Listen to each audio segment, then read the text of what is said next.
Welcome back to economics learning. Today I will discuss cost and earning of education. Nowadays, a criticism is being laid upon regarding the disproportionate per pupil cost at various levels in underdeveloping countries. The imbalance is very much visible in case of a primary school pupil and higher and secondary school pupil. In case of US, UK and New Zealand, the ratio of total per pupil cost of secondary to primary education is 6.6 to 1 and that of higher to primary education is 17.6 to 1. While in case of Malaysia, Ghana, South Korea, Kenya, Uganda, Nigeria and India, these costs are 11.9 and 87.9 to 1 respectively. It means that 88 primary school children could have received a year of schooling with the cost of educating one student at university level. In many African countries like Kenya, Tanzania, the cost ratios per pupil between higher and primary education range as high as 283 to 1.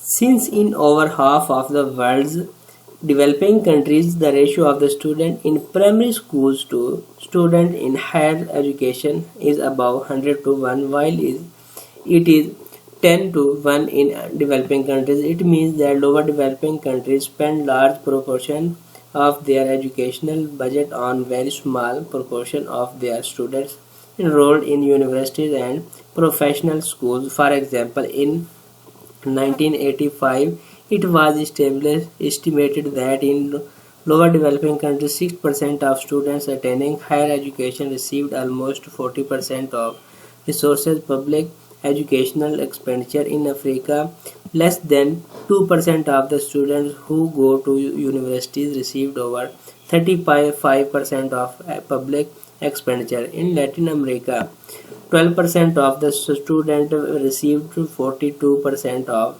educational expenditure. Regarding earning from education, it has been estimated that the earning differentiation by educational level are much less than unit cost differential in lower developing countries and developing countries, as university student cost 87.9 times as much as primary pupil to educate for 1 year. The university student one on the average earn only 6.4 times as much as the typical primary pupils. The difference is very high but not as much as in case of cost. On the basis of above, these one can deduce that governments of lower developing countries has invested too much in higher education. This was the unwise step on their part. These funds might have been more productively invested in primary school expansion.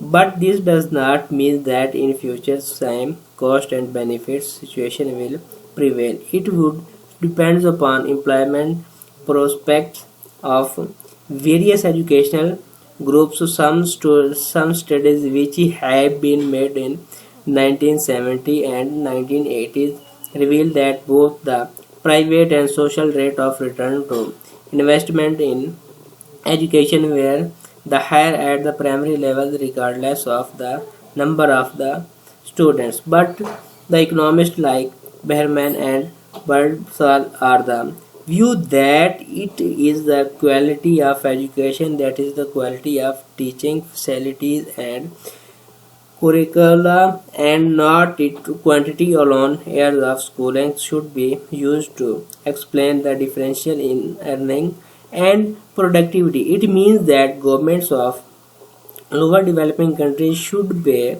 more attention to upgrade the existing schools and less attention should be paid on the expansion of schools. Those governments should invest in human capital rather extending education to greater number of people. But in such situation, the problems of inequality will rise.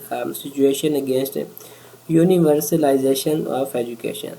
Thanks for watching.